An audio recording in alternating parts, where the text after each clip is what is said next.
best of two. With a team already locked in Bliss, look at a clean sweep it for the rest of the remaining games. And as for KNG, any point would be so sorely desired. With only 2 to the name so far, that 6th and final playoff spot is not looking secure whatsoever. So it's time to see what they can do as we get this game underway. There's a couple of fleet footwork enthusiasts over at KNG. You can see basically everyone except Invictus taking the rune, opting for that laning sustain that it provides them. And the Halo Blades, on the other hand, for Violet. So looking towards that lethality build on this Varus here. So powerful against this Aphelios and Azir. And this has always been one of the big issues with those champions into the Varus is, yes, they're fantastic at hitting you. Yes, they provide a lot of DPS.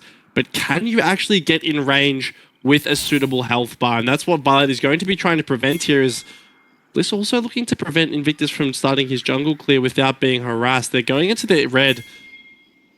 Raptors, rather, going to force Invictus off this camp, so a nice little heads up level 1 play is going to secure Team Bliss an early lead. And we've seen how devastating this can be if executed properly, and the opposition don't know really how to respond to the situation. The most prominent example that rings to mind would be Swiper when he invaded as the Maokai. He completely destroyed the enemy jungle's path. They had no way back into the game, and certainly those first 10 minutes were a bit of a living nightmare. Now this really does set him up on a pretty strong start here, where he can then go back to his own side of the jungle, pick up literally everything that it has to offer, and then naturally path towards bot lane, where you're expecting everything to really kick off. Yeah, and a nice little adaptation there from Wydot as well, right? Shows on vision, makes it very clear what his path is. He doesn't really care if Invictus or the rest of KNG know where he's going. They can kind of assume from the fact that he starts that Raptor camp and doesn't want it to be traded back. What this means is that Udyr won't hit level 4 off of that first clear, which is quite important, right? We talked about how much Invictus and Udyr as a champion love to get that full clear off on repeat. He won't be able to do that until he gets the Scuttle Crab once that's spawned. So just a quick little adaptation. It's not the most monumental thing, but Scott takes a wild hook in. Yeah, he spread the needle on that one, hit the terrain, and then turned around and gone for the passive thereafter.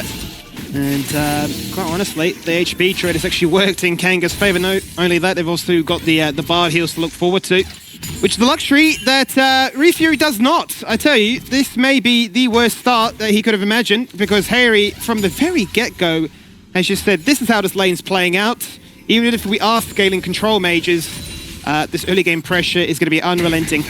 And he stays skimmy. This is dangerous. He's got no pots left, and we know Harry is very willing to harass on the turret here, so keep your eye on mid lane here. It will be very volatile as he goes to collect these minions.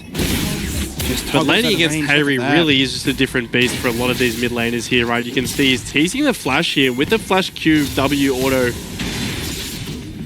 Just doesn't have the damage with the level up, but Refury already getting shown what it's like to lane against one of the best.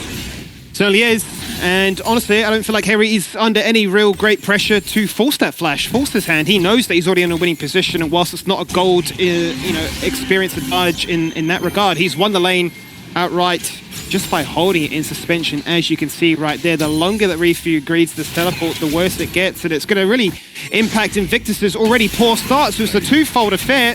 And Wydot also comes back, says, I know the exact respawn time of that Raptor camp, I took it, and I'll look to try and claim it again. Yeah, nice little retake attempt there from Wydot. The crucial thing that means it won't go over, though, is that teleport coming through, as well as the fact that Invictus had already based, right? He's got the Dark Seal and Boots over Wydot, who just now will be going back to pick up his first item. So a nice little attempt, but warded off nicely by KNG. And already, Skimmy, you can see that the CS leads in mid and bot lane for the side of Team Bliss have amounted in a 500 gold lead at just 4 minutes into the game. So Team Bliss already showing the caliber of player they are in this laning phase.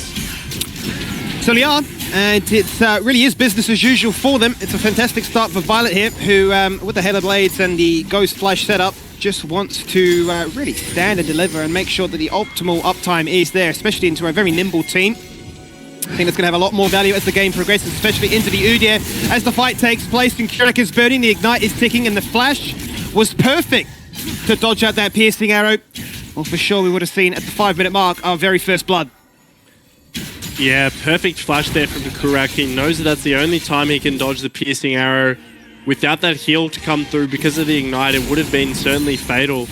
we can already see how, you know, strong this Nautilus is into get this Bard, and Invictus quite strong into Wynot now as well. Certainly is, taking out 1v1, but it's a case of who can rotate over quicker, and Invictus is so low, flashing for the auto attack. The shield is deceiving, the turtle is good, and Harry's gonna fall on down. Re-Fury, for what was such a poor laning phase, has been completely bailed out here, and the 2v2 mid-jungle has gone completely sideways. KNG makes something out of nothing there. Invictus just is the bully onto Wynot, forces him off the grubs and runs him down. And it's 2 quick kills. Like you said, bailout is a perfect term here. It was an absolute disaster for Ryu Fury in this mid lane, but after that, he's feeling good. He'll be feeling great after that one, there's no doubt about it. And it must be a sense of frustration for Harry to see that his jungler's craving the attention, calling for his first move, and he's there. But then the flash from them both to try and secure the kill, and that turtle, once again, just too good. Yeah, too many times will teams learn that Udyr is nigh unkillable. Harry, very low himself, looking to come over here with the initial play. But it's this bait here from Invictus, the double W, providing it just enough survivability to bait the members of Team Bliss in. And also, shout out to Kurak here for a nice roam, right? He almost goes down in the initial bot lane play that we saw before, but wastes no time, and actually he's dead. He is dead. So I have cursed him, skimming, but it was a nice play there on that roam to come up and help secure that kill off the back end of that play. We can see Wynot coming out of that replay has clearly found Kurak and will now find the dragon as well. He certainly will. You know, to your point from the replay, it was just phenomenal timing, right? With the fact of Reload resetting, a chance for them to then freely rotate into the mid lane and see what they can find, and certainly a sign of a good support when those plays are first of all found, but also then capitalized on. But to Wynot's credit, you have to only imagine that it's a Bard doing Bard things, sees them meep in enemy territory and thinks, I could take that one. I'm far too quick, these Swifty boots.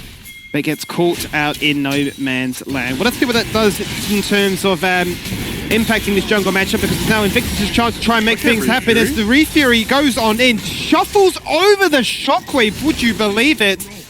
And then denies Harry for the second time, despite being down so many waves of CS.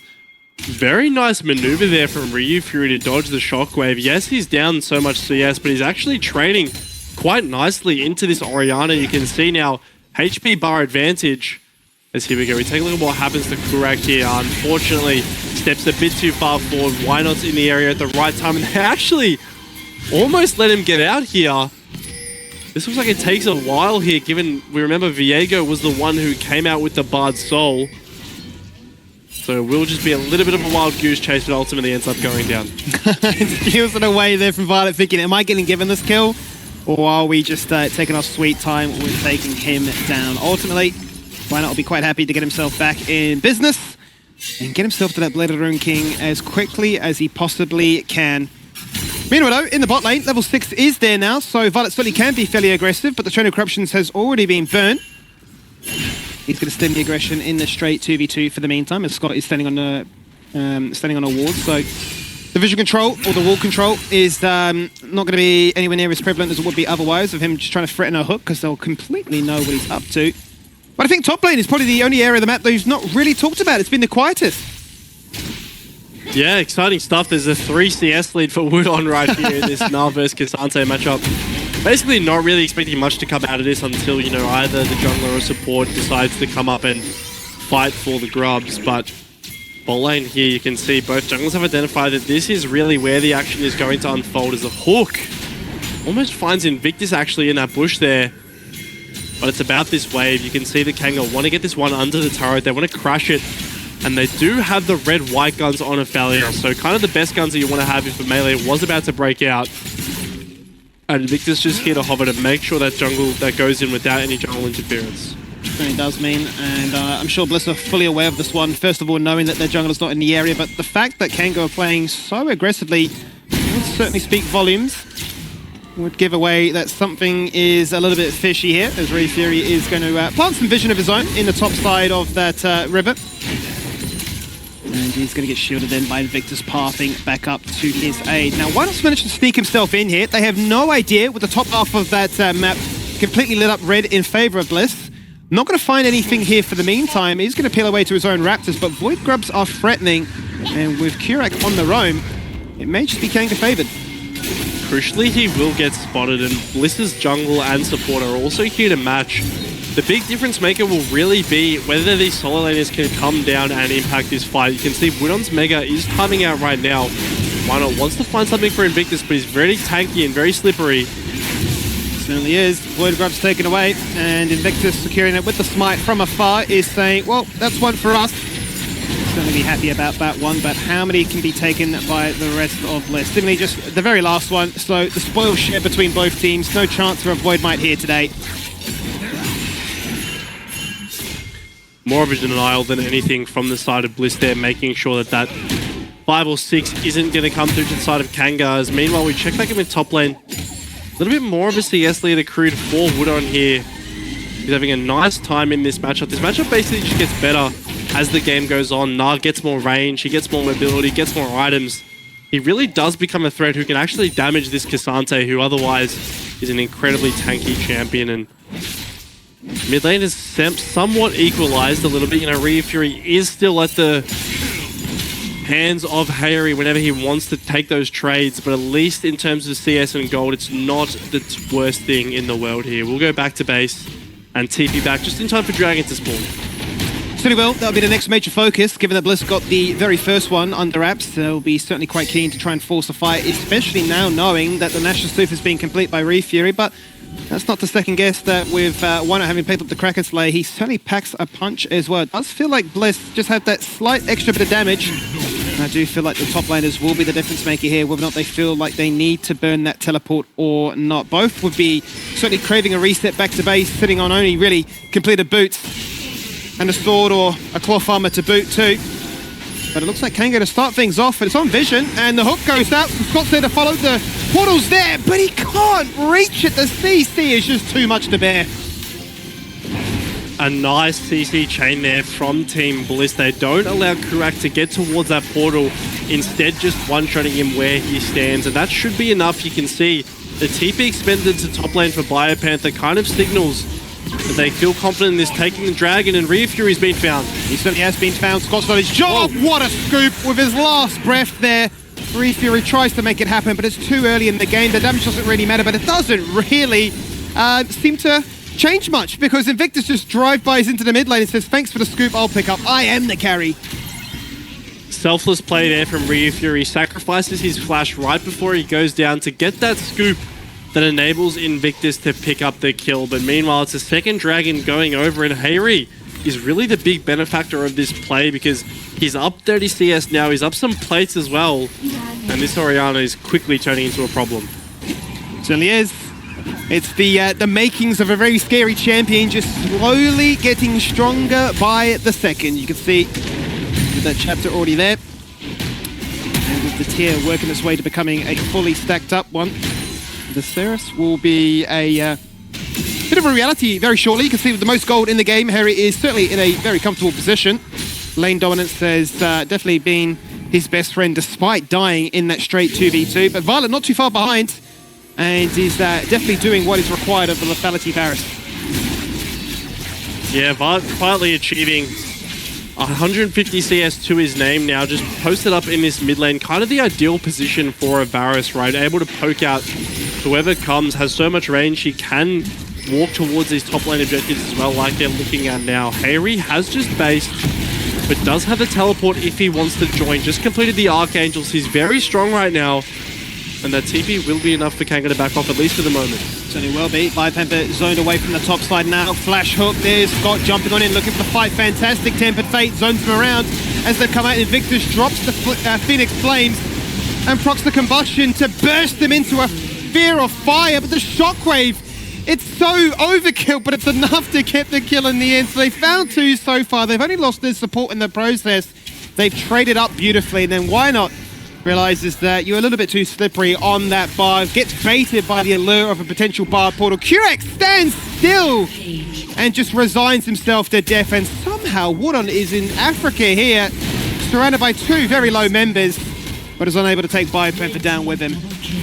What a chaotic fight there. And why not one just off the back end, picks up 2 kills as well. So this Viego now an absolute menace, working his way around the perimeter of fights. But we'll get a replay of that eventually. It all starts off with that hook that goes really far on towards Wudon on that Gnar. Unfortunately, not the target that you're wanting, and it's a nice Tempered Fate. But crucially, the Mega Gnar ultimate is used before the Tempered Fate comes out. And we can see this again. You can see Bipanther just zoning up towards the top side. Scott, I think, is aiming for Ryu Fury here. Unfortunately, finds Wudon.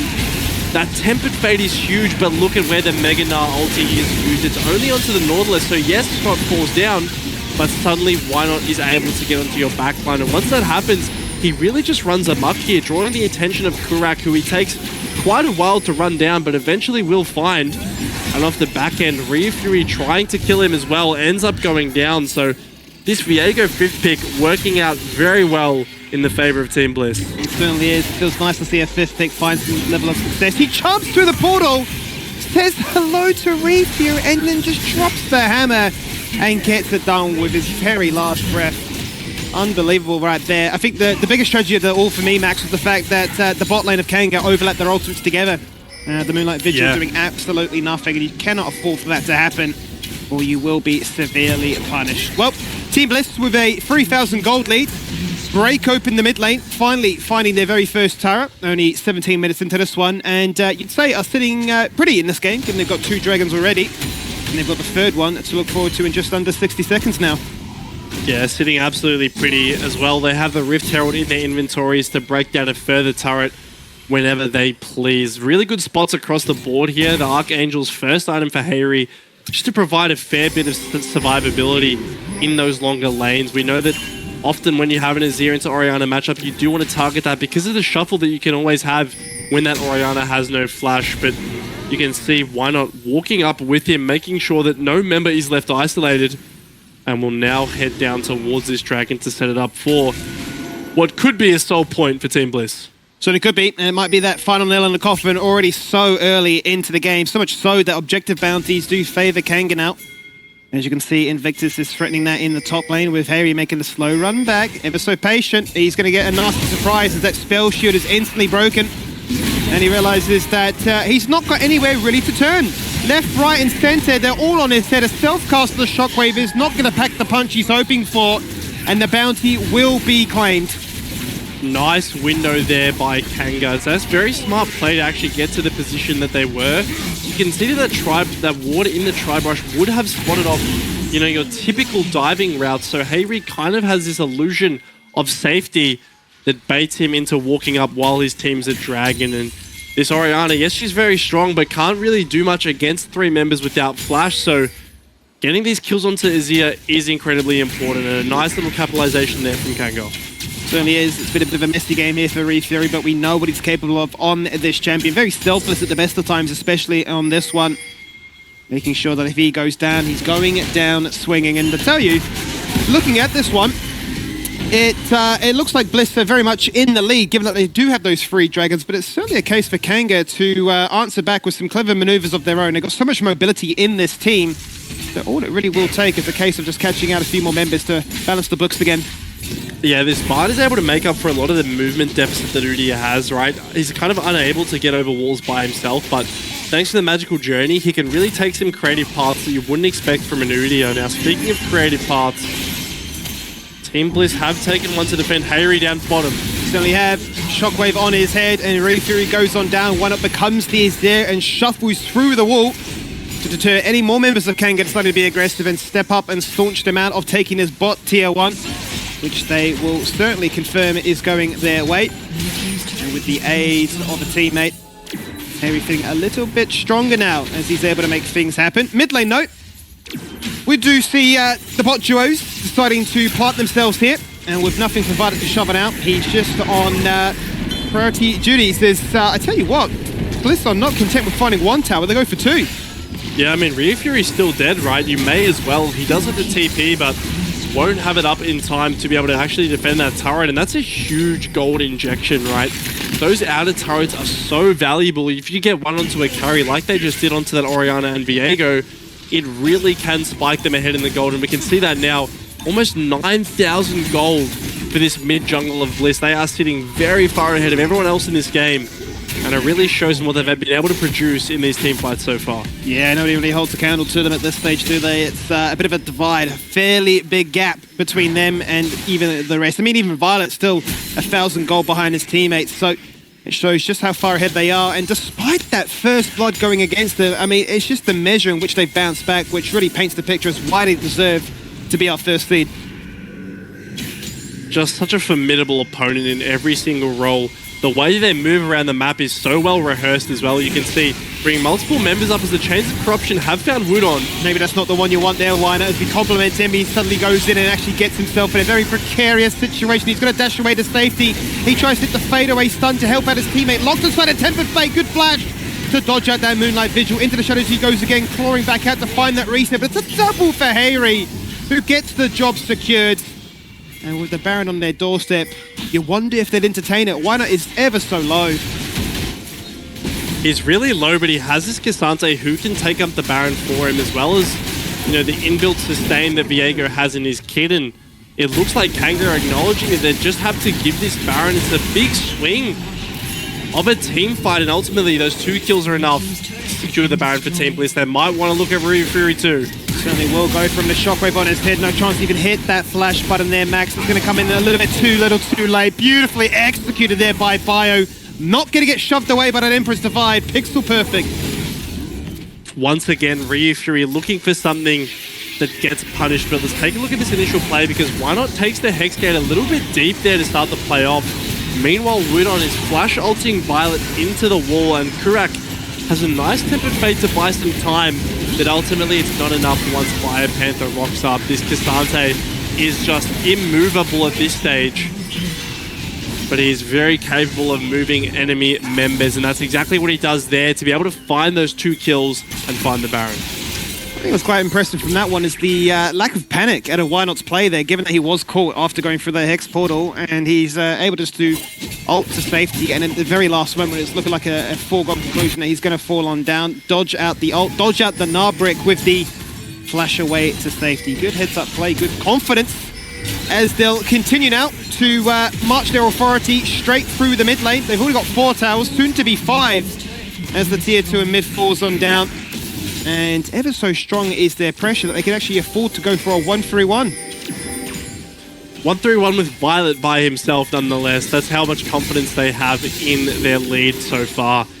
You can see wherever this Nautilus is, it's so scary, because a single hook at this stage, no matter who he's near, is almost certainly a death, especially with how fed this Orianna is in mid-wave. It's going to be a 3-man push, so the Chains of Corruption missed. Going out, but the Shockwave gets its job done to start off the fight. Tempered Fate only onto Scott, not what you're looking for. There's a deep TP they could have flanked to near the Wolf camp, but decide to try and fight a fight head-on in the mid lane, defending that inhibitor turret. But ultimately, the Baron just too powerful to get past. The Baron's too powerful, and so is the Shockwave, finding 2 members there and just obliterating those squishy health bars. This Orianna, it makes it so hard for anyone on Kanga to actually walk up into effective range, right? When you're always worried about the threat of a Shockwave coming through, you have to position so much more carefully. And already with the amount of threats that are present on Team Bliss, there is just so much to look out for here. Death Cap going to be completed for Hayri as he completes his 3rd item there. Just incredible strength, incredible damage all across the board here for Team Bliss. Really is. It's a monumental item lead at this point, as to be expected given the state of this game, from Baron into Hextech Soul into 8,000 of a gold lead. They are once again showcasing what it looks like when a comp can fall behind in the early stages, but then bounce back with a vengeance. And to have Violet able to solo lane is a bit of a testament to that fact alone. Out goes to Cosmic Biting, the Chain of Corruptions hits an absolute airball. As in Wudon, fantastic preemptive flash to dodge out from Violet there as he pops the Ghost and looks for the resets to keep that uptime going. Finds one, the rest of his team join on in and take 2 for themselves as well. As Kurik goes through one portal, he dies to another. The rest of the Team Bliss then use that as safe passage to then continue their aggression with only Rila left alive, full HP. He's got nowhere left but to run and hide. Run and hide it is for Rila, and it looks like that might be the case for Kanga as well. Team Bliss find a fight off the back of Wudon looking for a pick. Moonlight Vigil will come out, but it won't do anything to these health bars. They find Reeler, they find the hook, they take him down. They're taking in the Nexus turret, and they're looking to close out game one. But they certainly are, Max. 25 minutes on the dot. They've got it done in convincing fashion in the end. Keurig being cute with it in the fountain, dodging out hooks, and baiting their attention to see if their KDA can get ruined. But they won't be deterred. The shove will not scoop them back into the base, and the game will come to a close as Team Bliss get the 1-0 lead.